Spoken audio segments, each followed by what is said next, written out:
Hello again, my dudes. Kadima back with another Elden Ring DLC Shadow of the Earth 3 build video. This time we're gonna be using a very weird weapon, the Putrescence Cleaver. Now this thing hits extremely hard. It's very fun to use. It's quite a few attributes required in that demand the build to be distributed in a bit of a funny way. Scales with Strength C, Dexterity E, and Arcane C, and has a Frost build-up with 55 with the current stats I currently have. For the equipment, I am using Helm of Solitude, Armor of Solitude, Gauntlets of Solitude, and the Young Lion's Greaves. All these together give me 88 poise, the exact number we need to be able to sustain the first hit of the small weapons so we can hyper armor and trade some hits. For the talismans, Great Jar's Arsenal, because we need that for the equip load. The weapon itself is very heavy and the armor set is also very heavy, and we want to be at medium load. The Shard of Alexander greatly boosts attack power of skills. This is useful for the Ash of War of the Cleaver, which I will demonstrate very shortly. Two-handed Sword Talisman enhances attacks with two-handed weapons. We only have the Cleaver, so we'll two-hand it the whole time.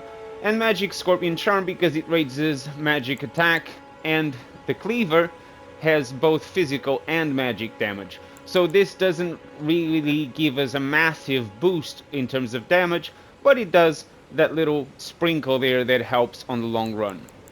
For the items to use, Exalted Flesh, as usual. If you're playing PvE, for the Flask, I do suggest having the Magic Shrouding Crack Tier and the Thorny Crack Tier. One increases boost magic attacks, and the other one boosts successive attack powers. The Cleaver, it's not a very fast weapon, of course, it's a great axe, and it has the slash attack moveset. But when you do the Ash of War, it does have very successive attacks, and that will help with the damage. Now, for the moveset, the normal R1s are a very nice and fast smash forward. The R2s are side-to-side smashes, so to speak. The charged R2 is a horizontal slash, the jumping R1 is a horizontal slash, and the jumping R2 is a vertical smash. The Ash of War, which is what makes this weapon really nice, is this, and then you can follow with a second jump, or instead of the jump, you can just follow with another sort of rotation in the same spot. And you can keep going as long as you have FPs. If you do the jump, however, you can't do a second jump, as I am going to demonstrate.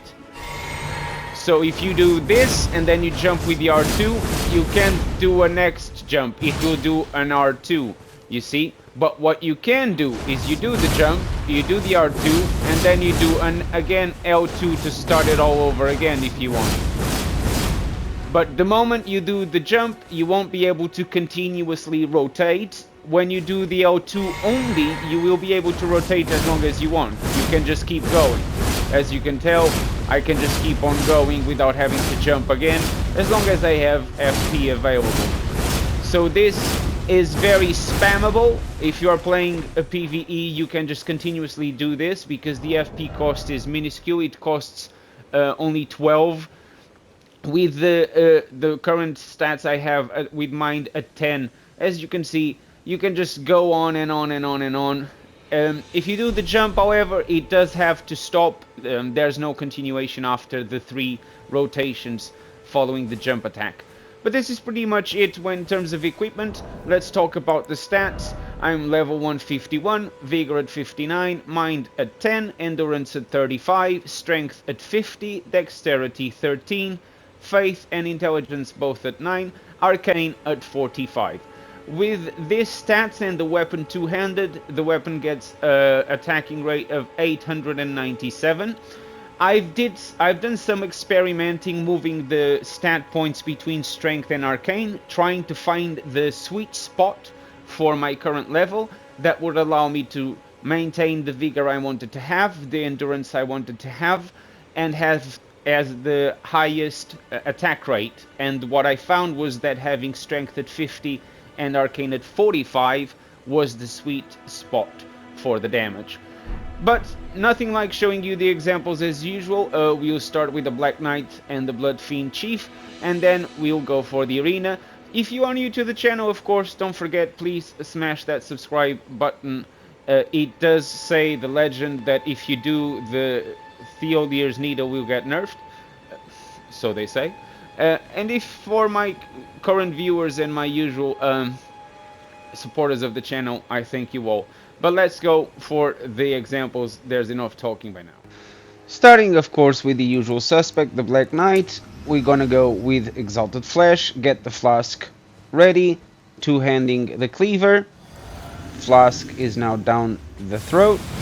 Get that running attack and start shredding. Unfortunately, the boss was kind enough to interrupt me twice there and nearly killed me. I got a little bit of a panic roll there, but then I decided to go all in and say, alright, time to shred you. And that's when the Ash of War just kicks in with the boosted damage from the consecutive attacks. Now for the Blood Chief, here we go, summon the Mimic. As usual, he likes to just mess around with the guys on the other side of the fog. This time I didn't have the patience to kill them all again. But here we go, charged R2, 4,000 damage nearly. But that is enough to get its attention. He does attack me just right after I had the Exalted Flesh. My Mimic is about to start doing his thing whenever he decides that it's time to work. But here we go, shredding the boss HP with the spamming of the Ash of War. And there you go, it's already a job done. I'm gonna finish him with an R1. And that's it. GG. Now for the Arena. Quite a few good duels. I gotta say, with all my testing in the Arena, I must have lost 2 or 3 fights total. And all of them were by my own fault. I mistimed a roll, or I got carried away and I just took too much damage. The build itself works wonderful in the Arena. Very easy to use, very effective. You just have to time your attacks nicely. You can hyper armor through most things with this setup. The weapon does not have the longest reach of all time. Compared with the Greatsword, for example, it's got a much lower reach. But it's deceptive. You would think on occasions that it won't reach, but it does. And the other good thing is, the Ash of War actually works as a roll catch, as you just saw. It doesn't always work, but what happens, with my experience using this weapon, is that most people try to roll away, and that's when the jumping R2 helps. You will notice that nearly every time I go with the Ash of War, after pressing L2, I always do the second jump. I never go for the small continuous rotation because it's not worth it. It's best to go full all in with the jump to get the roll catch and punish the enemies. But as you see, and that's when you finish the fight with the continuation of the Ash of War. Most people will either try to roll away and they will get caught, or they will just try to attack you, but it will be too late because you won't be interrupted after the second jump. Here you can be interrupted, but as soon as you are already in the air for the second jump, you can't be interrupted. So that's actually an amazing part of the Ash of War as well. Now, this guy is trying to just punish me with jumping R2s. I know why, because you can actually follow it with an R1 when using the Sword Lance. But it's time to finish him off with the Ash of War. And you gotta be honest, this Ash of War looks goofy, funny, but at the same time it's very strong. It does a tremendous amount of damage. Again, this guy is using the backhand. I got no problems with the backhand. I do have problems with people that spam Swift Slash. He's not doing that. Or Blind Spot. If you just literally just spam Blind Spot, it's a bit unfair, but whatever. And here, as you saw, the roll catch there worked just perfectly. The moment he stood up from his roll, I was already landing, and it works nicely as a form of roll catching, this Ash of War, followed by the R2 jump. Now this guy, he was going all in with his massive weapons. which is easy to punish. That jumping R2 did wonders. Now I'm gonna follow up with the Ash of War. I roll catch him twice in a row with the L2 press and the R2 jump. They can both roll catch, although it's not guaranteed to happen. But 9 out of 10 times it will happen, so it's worth trying every time.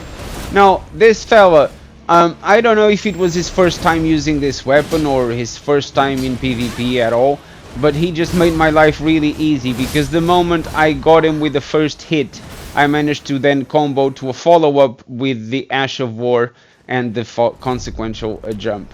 Now this guy, I gotta clap my hands to him.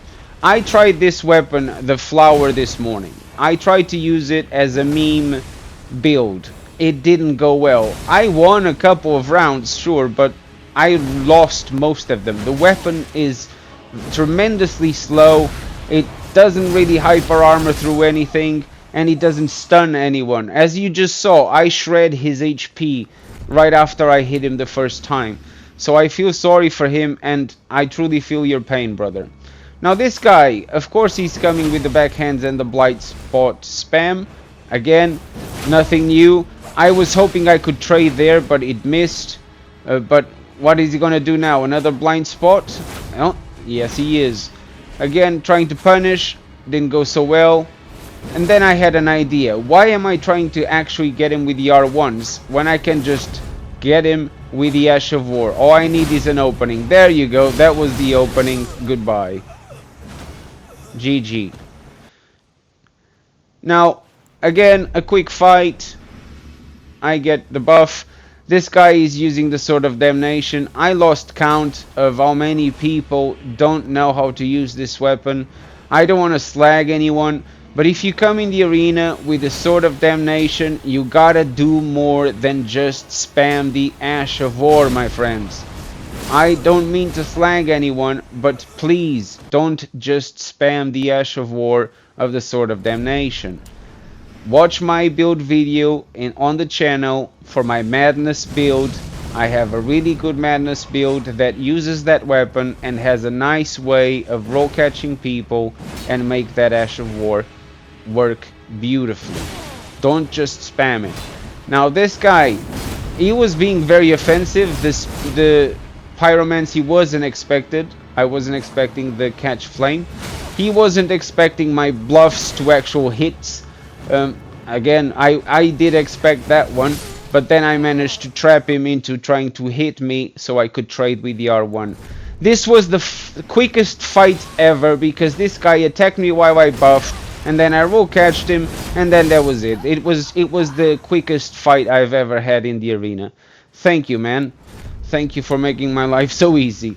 Now, this guy, good fight. It was not an easy one. Trying to get with the bluffs. As you can see, if you just gently type the L1 button, it kind of bluffs that you are going to attack, and some people tend to roll, and you can actually go for the roll catch. It doesn't always work, of course, but it's a nice way to try to get one hit or in between attacks, because your opponent is not really expecting you to just simply tap L1. As you saw, it nearly worked there. It just barely dodged it, but then the Ash of War finishes the job, and the shredder is just, the shredding of the HP is just insane. Now this guy, I gotta give it to him. I realized he was a sorcerer, and the moment I didn't give him any space. I just stayed close permanently, only close enough for him to cast his little spells so I can trade. So 2 hits and he's nearly dead. This sword does way more damage than you would initially suspect it does. Unfortunately here I missed the Ash of War, but I did manage to dodge that Moon Veil. And there you go, GG. Nice roll catch. Now, again, a nice fight. Me against that great sword. Again, I have to keep in mind that the reach of the great sword is much higher than the reach of the cleaver, and it's important when you are fighting using this build that you keep that in mind. I do manage to almost catch him there, but I also did manage to roll away from his poking R1. Again, just trying to stay on top of him, but not so close that I am at risk. But then I finally land one. I go for the Ash of War. I manage to interrupt him, and then the shredding. I don't even know how he still is alive. That should have been the win. In any case, I stay close. I want to finish this fight quickly. I tried to finish him off with that. Didn't work, so I did the typical running R1. Now, this guy, I fought this guy before. I like to think of him as someone I know from the arena. I fought him many times. Each time he comes with a different build, so that keeps things interesting. Same as me. I bet he's tired of seeing me using different stuff all the time. He was using a madness build, which for me it's a pain in the ass because I have to try to just interrupt him all the time, and the spells are not easy to counter. It's just if you get the madness, a lot of damage can happen. But I was hoping I could have an opening. Didn't really come easy. I had to sacrifice a lot of HP to get my opening and to be able to land some damage, because as of right now I am just passively waiting and trying to create a chance, a window of opportunity so I can do some damage. It's not going well for me, as you can see. I'm just blocked, having to circle around so I don't get hit by the madness, because the moment I got hit, you saw how much damage that did. I almost managed to do the shredding here, but I did get the trade, and then I got the roll catching R1 for the win. Very good fight. Thank you, bro. Now this guy, I don't usually teabag or point down, but I had to do it to this guy. He's using the heaviest armor possible. He's got the backhands, and he's doing nothing but swift slash. So I had to shred his HP to teach him a lesson. I'm sorry, no swift slashing spamming in the arena. That's just not right. Go and do some invasions, mate. Now, for this fight, a good one. He's using the Fire Knight Greatsword, one of my favorite weapons. I almost misjudged the follow-up there again. Again, the spells, I normally dodge them quite well. This one I actually messed up. I'm trying to tell him, don't spam that because I'll give you frostbite. But here I am, still in the fight, still applying pressure, trying to land my hits in between. He has already caused damage. I'm yet to hit him, but then I finally do get a running R1. He nearly got me with their roll. I completely mistimed my Ash of War there. He was way too far. I would never catch him from there. Did manage to get the frostbite, which is nice. A little bit more punishing. Doesn't do a lot of damage once the frostbite is applied, but it's just nice to interrupt the casting of spells, trying to say, come on, that's enough now. So here he comes with his Mesmer Orb of Death and Destruction. I didn't go for the immediate attacks, but I did manage to go for a nice R1, and then I managed to catch him with the Ash of War. GG, bro. Now for this one, this was the second time I was fighting this guy. He actually was one of the few that managed to defeat me using this thing, but then the second round I managed to win. It was pretty much a contest of me trying to get him to be more aggressive, but he was just staying away most of the time. I was trying to get more damage going, but it wasn't easy. My Ash of War wasn't reaching him until... Oh, yes, you saw that. It did no damage. For whatever reason, that didn't register as a hit. I sometimes struggle to understand why, but it is what it is. Anyway, I'm still applying the pressure. I managed to get the frostbite. Didn't get to catch him with the roll catch. But then he's just playing passively. He's just waiting for me the whole time. He did manage to cause some damage with that charged R2. But then I managed to trap him into staying there so I could finish him with a rolling R1. Anyways guys, this is going to be the last fight of the video. I hope you enjoyed this build video and that you tried yourselves. It was quite surprising for me. I actually enjoyed it more than I initially expected. Very fun, very effective. and quite strong. Thank you all for watching. If you haven't subscribed, please do so. I truly appreciate the help. And of course, I'll see you in the next one. Cheerio! Boom!